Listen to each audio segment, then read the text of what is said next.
Welcome to another episode of the Bandage Podcast, a weekly wrap-up of the most trending healthcare news. Each week, join me and my co-host Alex Ross as we'll discuss the latest in healthcare, health IT, and compliance. In this episode, we plan on talking about healthcare, health IT, and cybersecurity stories about and related to Thanksgiving. Let's wrap things up.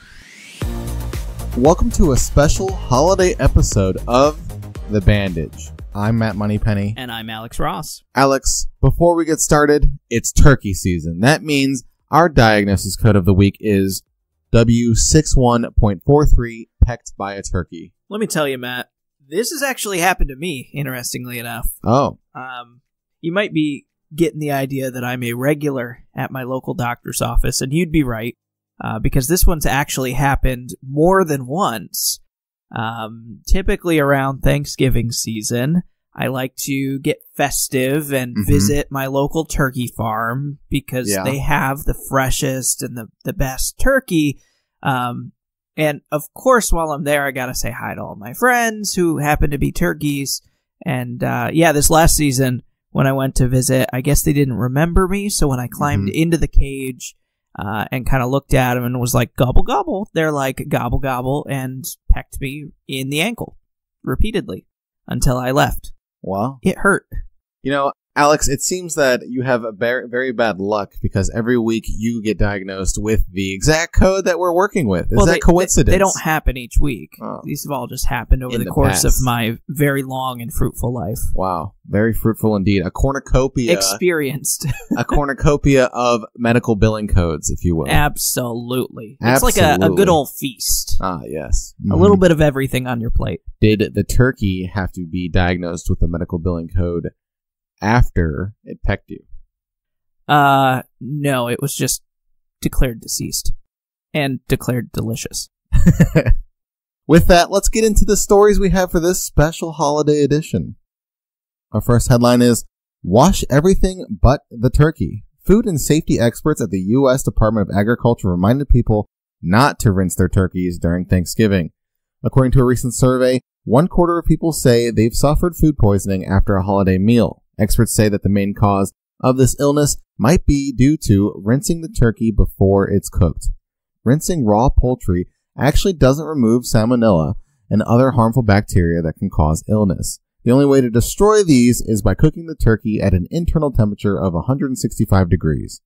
Experts say that if you feel it necessary to wash the turkey, pat the bird with a damp paper towel instead. Good boy. Good turkey. Good turkey. Good turkey.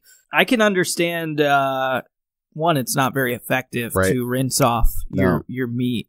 But two, you're putting the potential contaminants on this meat into your sink, which you then, it's a big turkey. It's not like a little hamburger and you just rinse it off and it just goes down the drain. No, it takes up the whole sink because it's a turkey and it's getting everywhere.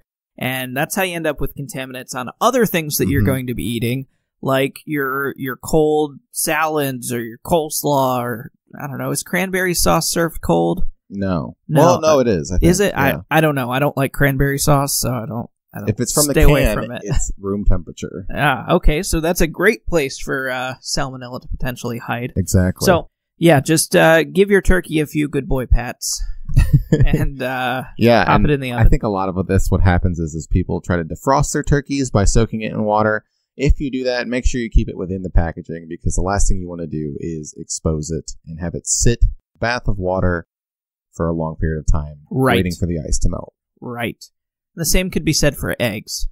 Yeah, that's it. You shouldn't rinse those either. Really? Yeah, actually, I was learning a little bit. The way the United States handles eggs, especially, it's the same contaminant. We're talking about salmonella. It's that bird-type contaminant. The U.S. handles eggs by washing them thoroughly and then refrigerating them, whereas other countries like Europe have it explicitly stated that farmers may not wash their eggs at all, and then they are kept at room temperature. And the idea behind this is that both of them are safe methods of storing eggs, but if you wash them, they have to be refrigerated and they have to be washed thoroughly, because eggs actually have like a protective layer on them when they're laid that it starts off as kind of a gelatinous, sack almost. It dries onto the egg and kind of seals it so that the contaminants that are on the surface don't get into the egg. But we wash that off in the United States, and because of that, we have to keep them refrigerated in order to keep the egg from picking up contaminants after the fact, because we've taken that protective layer off of the eggshell. Well, luckily, turkeys don't lay eggs. Yes, they do. Next up, sweet potatoes have sweet health benefits. Are you serious? I sure am. Sweet potatoes, a Thanksgiving favorite, can help your overall health and wellness if they are part of your regular diet. This food contains prebiotic fiber that nourishes your microbiome. The fiber helps keep you full and is important for your metabolism. They're also a good source of potassium, which is important for balancing electrolytes. Maintaining proper potassium levels can lower high blood pressure. Sweet potatoes are also a good source of vitamin C and vitamin B6. Vitamin C is an important antioxidant that contributes to tissue healing by helping repair cells. Vitamin B6 is important for maintaining healthy brain development and keeping the immune and nervous system healthy. Yeah, and what's important to note here is putting sweet potatoes and mixing it with a ton of brown sugar and marshmallows that normally people do over the holidays is not healthy. So yeah, having the sweet potato by itself is healthy, but adding all that extra sugar and butter and fat is not. Yeah, it probably negates the health benefits in a different way. Makes me think of when people say things like potato chips are vegetables. Yes, well, right. I mean, yeah, sure, they're made of potatoes, but they are fried and starchy. Yeah. So they're not your daily serving of vegetables. Though I will say, when I was in school, according to the organization that oversees kind of the standards for school lunches, 2 packets of tomato ketchup was a vegetable. Oh, wow. Sugar tomato water? Exactly. And I believe that they did also count French fries as a vegetable. Wow, there we go. I think that sweet potatoes have grown in popularity most recently because of the health kick, and people are realizing that these little spuds are very beneficial. So if you're using sweet potatoes, or if you're not using sweet potatoes, you should probably look into eating those every now and then. I actually can't stand sweet potatoes, so I don't eat them. However, you're yammering right now. As a dog owner, I did want to share with our listeners that sweet potatoes make a really good treat for your dogs. Just cut them up like you would French fries, and then either dehydrate them, or you can put them in the oven with the door kind of cracked open at kind of a low temperature for a long time, and basically dehydrate them. Mm-hmm. And they form like little sweet potato jerky chew type things, and my dog loves them, and they're very healthy for them. And all natural, just one ingredient, sweet potatoes. Next up here we have getting fit before getting full. Before indulging in a Thanksgiving feast, more than 1 million people toe the starting line of over 1,000 turkey trot races across America. These races are a great way to keep up with exercise on Thanksgiving and are also a great way to give back to the community. Many turkey trots either take monetary donations or collect canned goods for local government organizations that help the less fortunate. Some cities have exercise options besides racing for those who want to participate in healthy activity but don't enjoy running. Cedar Park, Texas offers a jazzercise class, and Montclair, New Jersey hosts a turkey ride for cyclists. I'm just waiting for the turkey eating competition. I don't think that is getting fit before getting full, but that might be a thing. Yeah, it probably is somewhere. I like the idea of turkey trots. They're kind of funny. Yeah, turkey trots are cool. But I want to have like a, the running with the bulls. Let's do something like that. But the running with the turkeys. Just release a ton of turkeys. The remember that diagnosis code from earlier? Yes. Yeah, that's one way to make sure that code gets utilized. Is to just release a bunch of turkeys and let people run away from them. That would actually be kind of funny. I for one am not someone who has partaken in a turkey trot. But, maybe I'll do the jazzercise class. Why not? I'll just travel over to Cedar Park, Texas. The turkey jazzercise class. The turkey jazz. Do you think they do, like, turkey symbols with their hands? They're they're all out and right. just make turkey hands. At the turkey trot, they've got just 100 different tents where your kids can go and make one of those handprint turkeys. Yeah, and you use that handprint turkey in your jazzercise class. Right. They're not jazz hands, they're turkey hands. Exactly. Next up, health organizations help fight hunger. Molina Healthcare, Fetter Healthcare Network, and Project Love gave away Thanksgiving turkeys to families in need in South Carolina. Fetter Healthcare Network is a nonprofit that provides services for insured, uninsured, and underserved residents in Charleston and surrounding counties. 200 bags, including a turkey and Thanksgiving sides, were distributed to those who presented a Medicaid ID card on a first-come, first-served basis. Team members also distributed educational health materials. Hopefully, what was included in those turkey sides was sweet potatoes. Sweet potatoes, of course. Of course there were sweet potatoes. There probably weren't, but I know our local food bank and whatnot, they do their annual kind of turkey Thanksgiving, delivering meals to families. And I believe like last year, it was wildly successful. I mean, they ended up with too many turkeys. They couldn't find enough people to give them away to. So that's phenomenal. And it seems like there are other organizations that are jumping into that cause too. And I know my favorite holiday is Thanksgiving because my favorite food is mashed potatoes. So, you know, everyone's got mashed potatoes. No. Regular old Idaho mashed potatoes with some turkey gravy.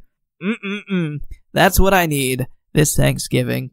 And it's great that other people can experience that joy too. This is definitely the time of year outside of Thanksgiving, but also including Thanksgiving, where organizations get together and they really start giving back to the community. It's very encouraging, and hopefully, you know, this trend continues eventually in the future where they're giving away more and more just throughout the year, regardless of the holiday. Right.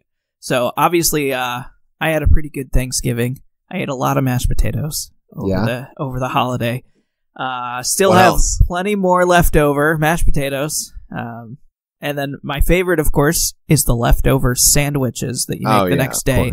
Make some mashed potatoes, some turkey, some gravy, warm it up, toasted bread. Put it on those Hawaiian breads. Oh my gosh. Absolutely wonderful. So let us know how you are preparing your Thanksgiving leftovers to get the most out of those. And in the coming year, keep in mind opportunities that exist for giving back to your community and providing those kind of experiences. Wow.